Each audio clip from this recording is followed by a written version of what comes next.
Today, we'll be talking about why it's very hard for Harris to win the election.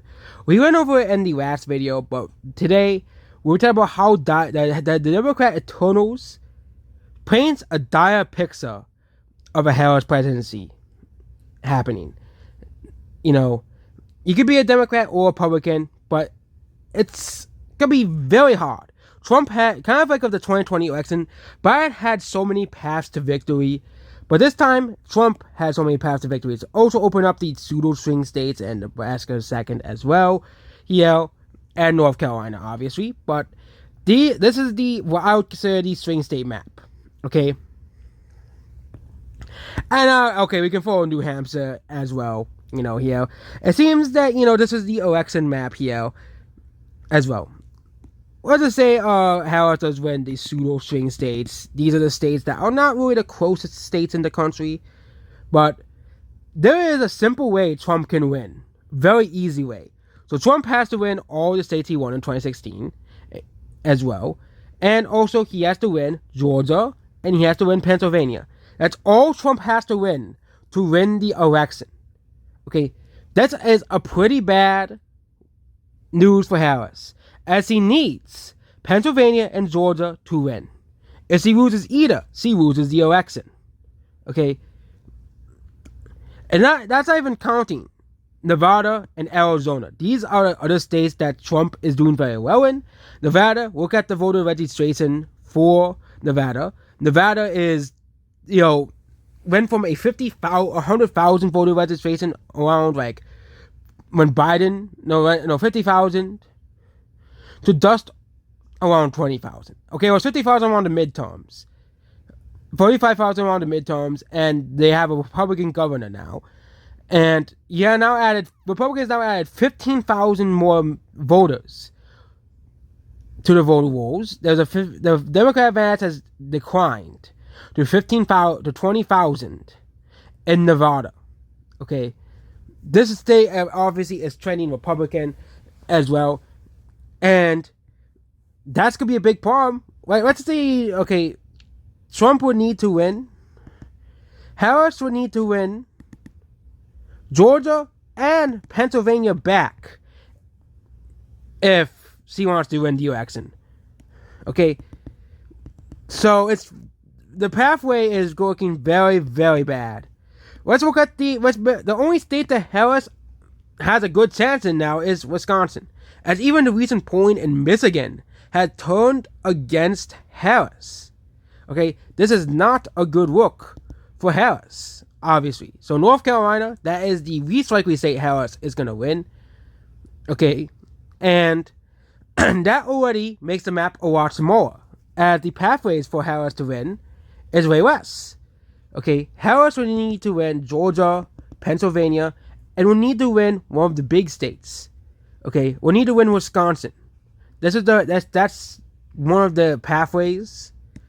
But again, if you look at the internals, she's doing terribly in Arizona. She's doing terribly in Georgia. She's doing terribly in Nevada and Pennsylvania. The states she has the best chance of winning, according to her own Democrat internals, is Wisconsin and Michigan, which do not board a pathway to 270. Okay, as well. They do not board a path to 270 votes. Okay, there is a major problem for the Harris campaign that likely, because it's only a month or so, they got the crucial endorsement that they wanted so badly. They've been trying to get, but even with that crucial endorsement of a certain celebrity, they still cannot win the election, according to the Electoral College. Donald Trump this is why Nate Silver has Trump at a 75% chance of winning. Because Trump does not have the popular vote, but he has the Electoral College with 100%. Not 100%, 75%. But that he is far more likely to win the Electoral College than the popular vote. Okay? And you can look at North Carolina. They said that if you look at the early vote, in Georgia, mail-in votes have been collapsing. Nevada and Arizona had the Hispanic trends. And the election is just left to Pennsylvania. It is really left to this one state. Pennsylvania is the most important state in the 2024 election. Okay. And the Eternals are saying that he isn't winning that state either. This is the most likely map. The other most likely map is Trump wins all the swing states. Okay, those are the two most likely maps I think out there. But the most likely Harris map is he wins Wisconsin and is he has to win the Rust Belt. That's the only way he wins the election. I don't really think he's doing that. Or if he supercharges black turnout in Georgia, and actually either way, the Trump would actually still win if he loses Georgia. That's pretty funny because he'll have Nevada and Arizona, which are very unlikely for Harris to win. Okay, we're gonna say shenanigans happen in Georgia and Arizona again, which means Trump would lose the election. That's the only other way Trump could lose the elections. If there's shenanigans in Arizona and Georgia like in 2020, but again, mail-in voting has declined massively as well. There was only 150,000 mail-in votes in Georgia, which means there won't be any shenanigans with that. In Arizona is a sussy state, but either way, Trump is overperforming in the polls so much in Arizona that it's unlikely that Harris would win that state as well. So this is, a pretty bad look for Kamala Harris. She is probably not going to win the election. Now let's go back to the emptying the swing states. And let's not even forget about the other two, Minnesota and Virginia. If these two states become swing states on election night, like they're actually becoming swing states, and they're very close, that makes it even worse for Harris, because that means Trump is winning North Carolina, Trump's winning Georgia, Trump's winning Arizona, and Trump's winning Nevada and Pennsylvania. Okay, and maybe even Michigan and Wisconsin. If Kamala Harris is doing that poorly in Minnesota and Pennsylvania, again, Biden won Minnesota by 7 and won Virginia by 10. If Harris does this margins with Minnesota and Virginia and also New Mexico, we can't forget about New Mexico, this is a very bad look for Harris, as these three states could also flip for Republicans as well, which would be very bad for Harris, which is, I think, her worst case scenario as well, if she actually loses those states, which are states she does not want to lose. Same thing with New Hampshire, which I forgot to flip, and Maine at large. Okay, these are the states that Harris does not want to have to fight over. Okay, because he knows he's going to lose all of these states if she is getting competitive in these 5. And also, at this point, Maine at large is flipping too. So, not Maine at large. Nebraska second. Maine at large is one of the swing ones. But Nebraska second is flipping at this point. And if Harris underperforms in these 4 states so massively, look at the swing states. She's gonna lose all the swing states. So it's a very, very bad look for Kamala. Either way, I don't really think there's still a possibility she wins the election, but it's unlikely. Okay, it's unlikely. Okay. And also, even with the polls, Kamala Harris is polling horribly for a Democrat. Okay, Biden was up like 4 or 5 points, very on the average. Okay, Kamala is like at 1-2 with the popular vote, and they typically underestimate Republicans and rural voters, and they don't really reach out to these people. Okay, and also in the Senate, Republicans are gaining in the Senate as well because of the Trump effect as well, because they know, I think people are starting to realize, wait, we want Trump to win, but we're going to lose the Senate. That's, we're going to not gain any Senate and House seats. That makes no sense as well. I think we might see a repeat of the 2016 election, adding in Nevada. I think that's the second most likely, besides what I think is the most likely map, which is, of course, this. Trump winning all of these major swing states, and Harris maybe taking, and these states being PR toss-ups. Okay, which means Wisconsin, Michigan could go either way. This is actually very, very bad because Trump would win regardless, because Trump has 288 electoral votes. It'd be different if Texas was a swing state and Michigan was not, because then there's actual stakes in the election. but Texas is not a swing state as of now. So, this is a pretty bad map for Harris. Okay, because in her own internals, they're doing pretty poorly in almost all swing states except for Wisconsin and Michigan. What happened to that one person telling me that Harris was a very smart person? I'm not saying Trump is the brightest bulb in the room, but yeah, Harris's campaign is 100% a disaster. Okay, the bump is over. There was no debate bump. Polls have actually even gotten worse for Harris post-debate. Okay, because Trump is better on the actual issues that matter. Okay, I'm going to say something. Most Americans don't care about January 6th. Okay, yes, it was a bad day for Republicans, but it was 4 years ago. Okay, people care about now. People care about the future. People don't want World War III. People don't want, inflation to get worse, the economy to get worse, to be able to afford food. Okay, and that's Trump's biggest advantage because Harris is tied, to the Biden administration, who has caused so many problems of inflation with price of food, price of homes, so many economic problems for average Americans, which is why the only group of people I can see swinging for Harris is women. Okay, men, I think, are gonna be a man of all races and ethnicities: black men, Hispanic men, white men, Asian men.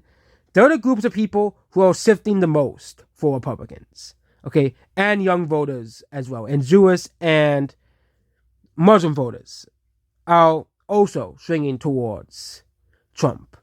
Okay, which is very bad for Kamala because Jewish voters usually out of some of the most Democratic voters, but it's actually the lowest since the 80s when Bush was running for office.